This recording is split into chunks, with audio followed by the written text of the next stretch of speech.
Well, when it comes to relationships, whether you are dating or you are married, there is one topic that is easy to get into a fight about, and that is money, of course.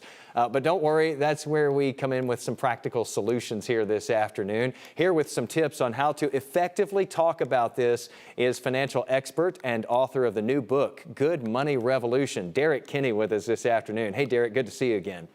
Jason, great to see you again. Glad to be with you today. Thanks, man. So this is a thorny thing for a lot of couples out there, again, dating and married.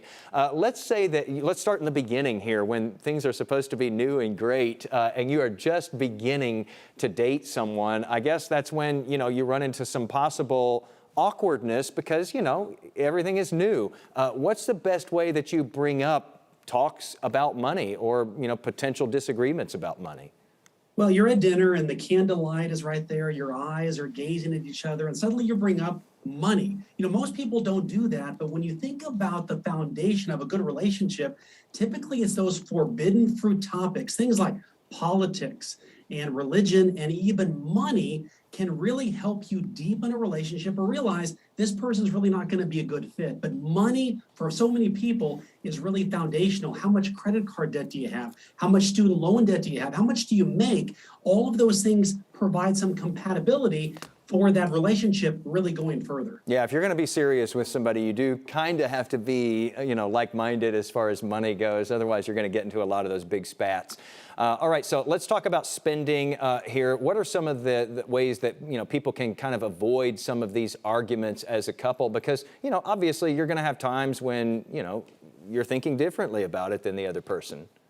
Well, what you want to avoid is what I call financial infidelity. So many couples, believe it or not, hide credit card bills, hide what they bought from their partner, and that leads to blow up arguments that eventually could actually crumble the relationship. So what you want to do is agree on a purchase limit that, let's say it's $50, $100, $250, whatever it is for you as a couple.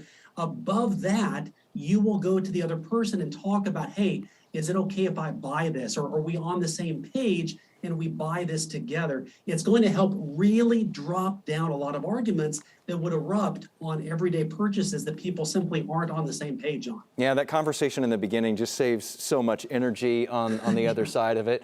When it comes to managing household finances, now you're living together here, maybe you're married. What is the best strategy there once you're under the same roof? Well, I'll be vulnerable here, Jason, and let you know when my wife and I first got married, I did it all. I managed the day-to-day and the long-term. What I realized was me managing the day-to-day was a train wreck. My wife came and said, Derek, if I can manage the day-to-day, I think we're going to be a whole lot better financially. That was the answer. So you want to know your lane so that you can drive far and fast together. If you're in the wrong lane, it's going to lead to a financial crash. So it not only cost you money, but it could cost you your relationship as well. All right. So last thing I have to ask here is, when everything does go off the rails, though, and it does lead to an argument about money, a lot of times I think, somebody will say, they're upset with somebody else for the way they've spent money. And so they, try to get that money revenge where they go, well, I'm going to go spend a big pot of money over here. And that can really sort of devolve there. What's the best way to diffuse it if you find yourself in that argument already? Yeah, the key here is, and I think a lot of our viewers will realize they've fallen guilty to this as well, agree on what are they actually arguing about. If you're like me, you may argue for an hour and you realize, now what were we actually arguing about? And you're way off topic.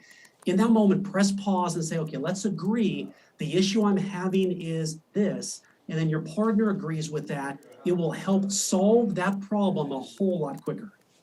Okay. Hopefully that diffuses some situations in some households or some relationships that were having some issues there. You're doing some good work today, Derek. Thank you, Jason. And I'm hopefully saving some people's co-pays at their psychiatrist's office as well. Yes, any little bit helps. Yeah, that's exactly right. Thank you as always, Derek. Really appreciate it. My pleasure. Thank you, Jason.